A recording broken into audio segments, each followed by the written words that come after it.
Sore itu, Denpasar diselimuti kehangatan khas Pulau Dewata, angin sepoi-sepoi membawa aroma bunga Kamboja dan dupa yang terbakar, berpadu dengan hiruk-pikuk kendaraan yang melintas di Jalan Gajah Mada, jantung kota Laman Mila. Seorang mahasiswi tingkat akhir jurusan arsitektur lanskap di salah satu universitas negeri di Bali, sedang menunggu bus di halte yang usang, tak jauh dari deretan toko-toko tua bergaya kolonial, rambut hitam panjangnya terurai lembut di bahu, dan matanya yang teduh menyiratkan ketenangan. Ia sedikit menghela napas, hari itu kuliah terasa begitu panjang. Di tengah keramaian sore itu, pandangannya tanpa sengaja menangkap sosok seorang pria yang juga berdiri di halte. Beberapa meter darinya, pria itu tinggi, dengan postur tegap dan sorot mata tajam yang memancarkan kecerdasan. Ia mengenakan kemeja kotak-kotak yang digulung di lengan. Memperlihatkan lengannya yang kokoh, sesekali, pria itu melirik ke arah Mila, dan setiap kali pandangan mereka bertemu, sebuah senyum tipis terukir di bibirnya. Mila merasakan pipinya sedikit memanas. Bus yang ditunggu tak kunjung tiba. Setelah beberapa menit, dalam keheningan yang canggung, pria itu memutuskan untuk membuka suara. Busnya sepertinya lagi macet di mana-mana ya, sapanya. Suaranya dalam dan menenangkan. Mila menoleh, membalas senyumnya. Iya, sepertinya begitu. Dari tadi sudah lewat jamnya, saya Raka. Pria itu mengulurkan tangan. Senyumnya kini lebih lebar dan ramah. Kamu Mila kan? Bukannya kita pernah papasan di perpustakaan kampus? Mila sedikit terkejut. Oh ya. Raka dari Fakultas Ekonomi kan? Saya Mila dari Arsitektur. Wah, dunia sempit ya. Ia menjabat tangan Raka, sentuhan kulit mereka terasa hangat. Percakapan mengalir begitu saja, seolah mereka sudah lama mengenal. Mereka membicarakan tentang tugas kuliah yang menumpuk, dosen yang galak, hingga mimpi-mimpi. Setelah lulus nanti, Raka adalah seorang mahasiswa yang aktif, visioner, dan memiliki rencana masa depan yang jelas. Dia bercerita tentang ambisinya untuk membangun bisnis di bidang pariwisata setelah lulus. Setiap ceritanya tentang semangat dan visinya berhasil memikat Mila. Saat bus akhirnya tiba, Raka menawarkan untuk membayar ongkos bus Mila sebagai permulaan pertemanan kita, katanya sambil tersenyum di dalam bus yang sesak. Raka dan Mila melanjutkan obrolan mereka, nomor telepon bertukar, janji untuk belajar bersama terucap. Dan benih-benih perasaan baru mulai tumbuh. Perlahan namun pasti, Mila tak pernah menyangka, di halte bus yang usang di Denpasar, ia akan bertemu dengan seseorang yang kelak akan mengubah seluruh kehidupannya, meskipun dengan cara yang paling dramatis. Aroma knalpot bus dan wangi parfum Raka yang samar, seolah menjadi saksi bisu awal kisah mereka. Hubungan Raka dan Mila berkembang begitu cepat, dari teman kampus, mereka menjadi sahabat, dan tak butuh waktu lama hingga mereka resmi berpacaran. 6 tahun pertama hubungan mereka adalah roller coaster emosi yang indah. Mereka melewati masa-masa kuliah yang penuh tekanan. Saling mendukung dalam setiap ujian, dan merayakan setiap keberhasilan kecil. Raka adalah sosok yang selalu bisa diandalkan, bahu yang kokoh untuk bersandar, dan pelabuhan yang aman bagi hati Mila. Mila menemukan kebahagiaan dalam mendukung Raka. Dia sering menemani Raka belajar hingga larut malam di perpustakaan, atau sekadar berbagi ide untuk tugas-tugas rakan. Mereka adalah tim yang solid, saling mengisi dan memahami kekurangan masing-masing. Raka yang cenderung serius dan fokus pada tujuan, selalu berhasil dilunakkan oleh Mila yang penuh kehangatan dan empati. Sebaliknya, Mila yang terkadang terlalu perasa, selalu menemukan kekuatan dan keberanian dari Raka. Namun, seperti hubungan pada umumnya, badai pun tak terhindarkan. Setelah lulus kuliah, Raka mendapatkan pekerjaan impiannya sebagai manajemen trainee di sebuah perusahaan besar di luar Denpasar. Ini berarti hubungan mereka harus diuji oleh jarak. Denpasar dan kota tempat Raka bekerja terpisah oleh lautan dan jam penerbangan. Komunikasi menjadi semakin intens, namun di saat yang sama, rasa cemburu dan posesif Raka seringkali menjadi pemicu pertengkaran. Kamu yakin cuma kerja lembur? Bukan lagi sama teman-teman kantormu yang lain?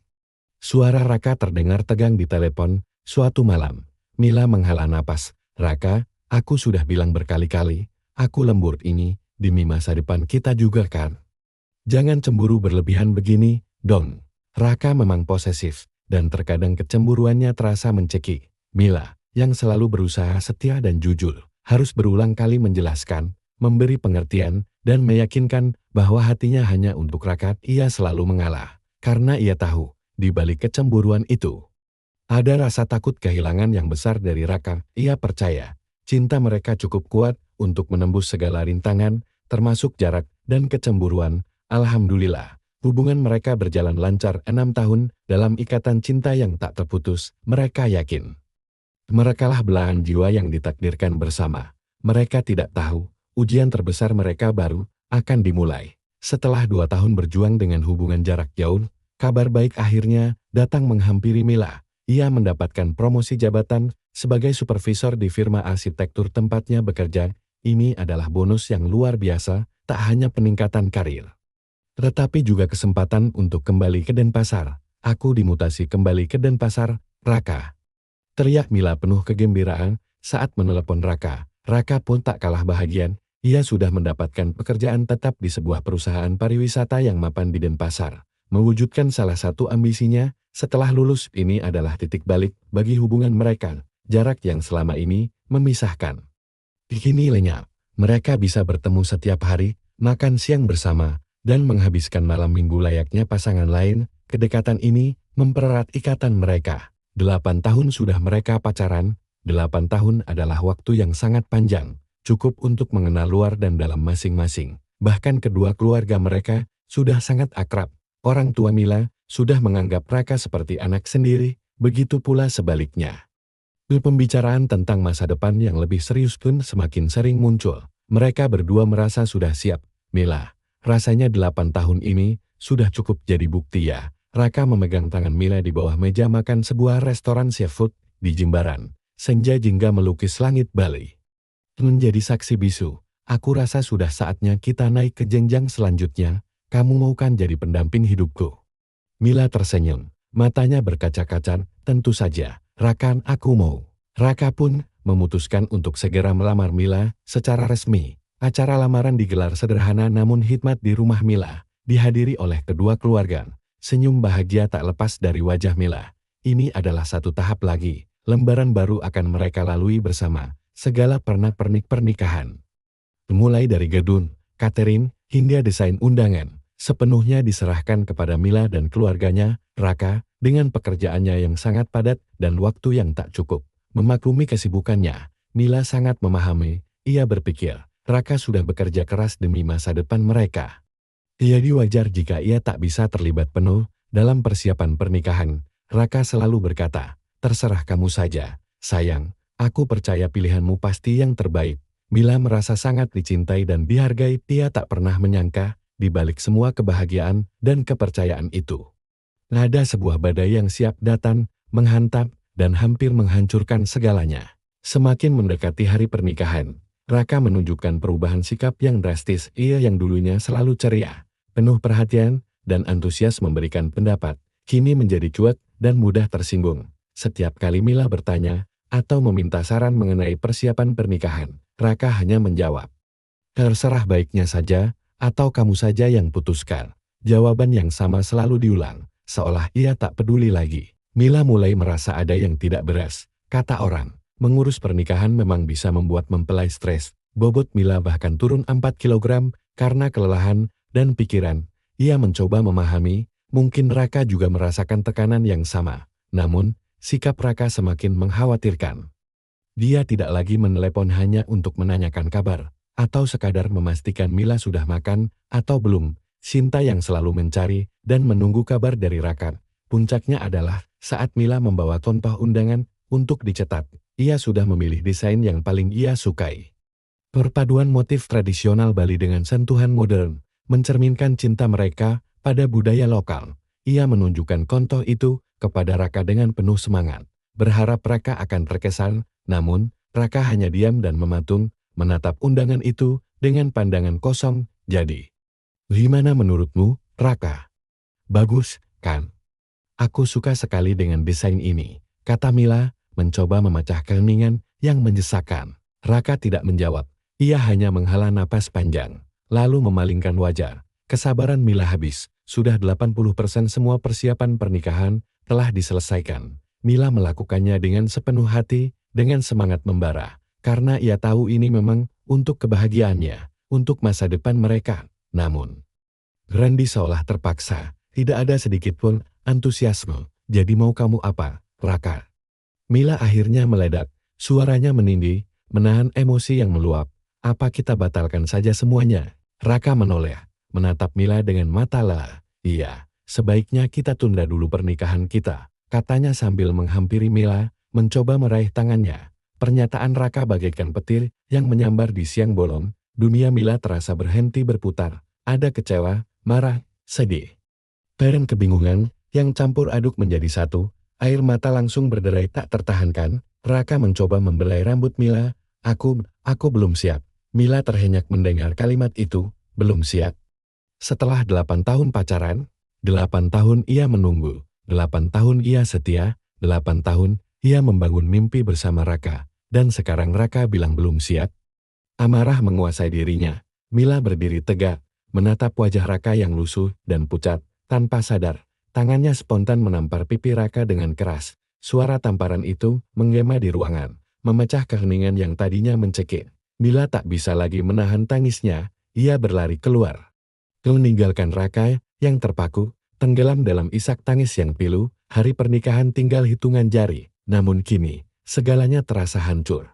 4 hari sejak kejadian pahit di rumah Mila, mereka tidak saling kontak, padahal hari pernikahan tinggal hitungan jari. Mila mencoba menghubungi Raka, namun tidak ada jawaban. Ia mengirim pesan, namun hanya centang dua yang tak terbalas. Kekhawatiran dan rasa sakit hati bercampur aduk. Dia tidak tahu apa yang terjadi pada Raka. Akhirnya, dengan hati yang remuk, Mila memutuskan untuk menemui Indra, sahabat karib Raka sejak SMP. Indra selalu menjadi tempat Raka berkeluh kesah.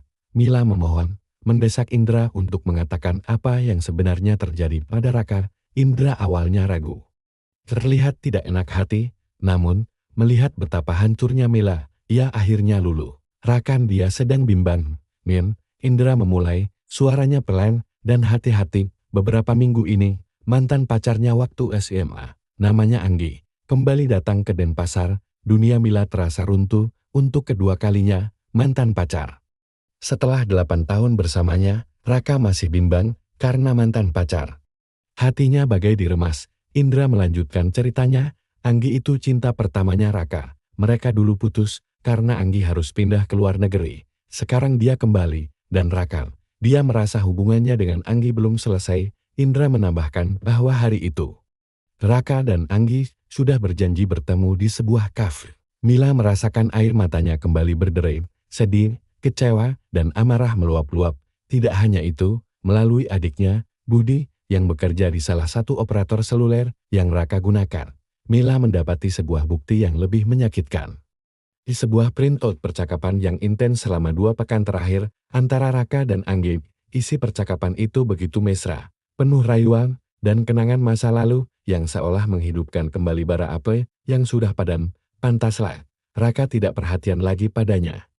Pantaslah ia bersikap dingin dan cuek. Hati Mila hancur lebur, tanpa banyak pikir lagi. Dengan sisa-sisa tenaga dan harga diri yang ia miliki, Mila memutuskan untuk membatalkan semua persiapan pernikahan. Gedung, catering, undangan, gaun pengantin, semua dibatalkan. Ia menelepon satu persatu vendor, meminta maaf dan menjelaskan bahwa pernikahan mereka dibatalkan. Kepada keluarganya, Mila mengatakan bahwa ia dan Raka sudah PUKOS. Ia tidak bisa lagi menahan beban ini sendirian. Orang tuanya terpukul, namun mereka berusaha memahami dan memberikan dukungan penuh kepada Mila. Ia meminta mutasi kerja keluar kota, jauh dari Denpasar, entah itu jabatannya diturunkan atau apapun konsekuensinya, ia tidak peduli.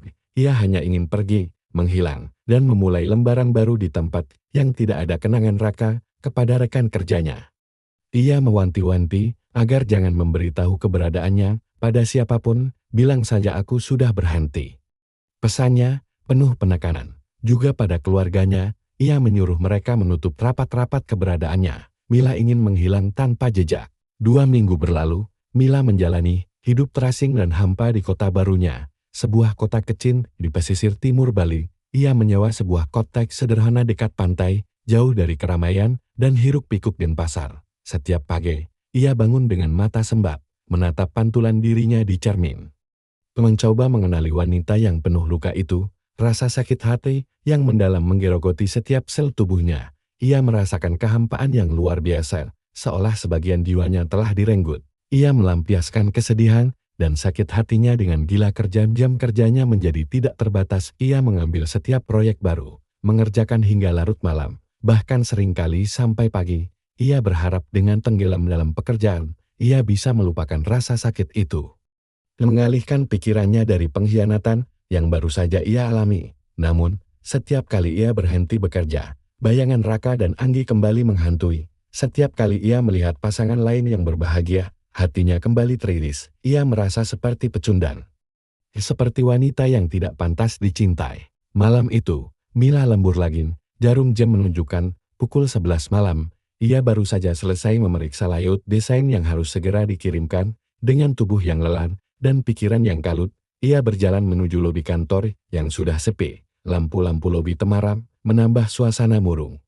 Tiba-tiba, jantung Mila berdebar kencang. Di sudut lobi, ada seorang pria yang berdiri membelakanginya, menatap keluar jendela. Postur tubuh itu begitu familiar, degup jantungnya semakin cepat. Pria itu berbalik, wajahnya yang tampak lelah, dengan mata cekung dan rambut yang sedikit acak-acakan, menunjukkan bahwa ia juga tidak baik-baik saja. Itu adalah Raka. Mila terkejut sekali, rasa rindu yang menggebu-gebu seketika menyeruak, beradu dengan rasa sakit hati yang masih membekas.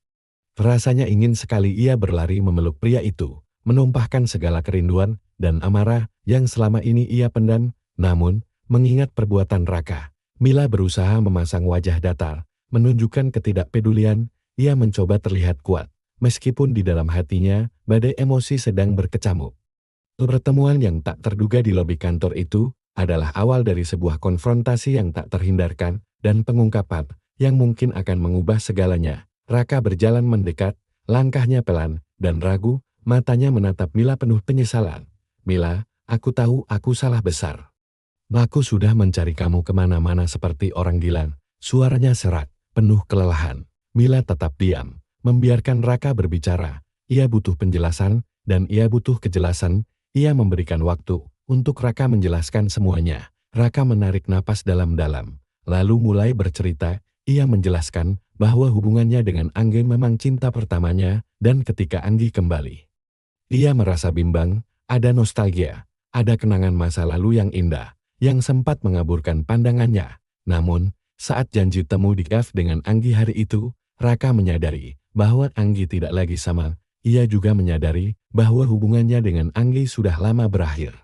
Dia datang ke kafe itu bukan untuk balikan, melainkan untuk menjelaskan bahwa ia akan menikah dengan Mila, bahwa Mila adalah masa depannya. Aku bilang pada Anggi, aku tidak bisa lagi bersamanya.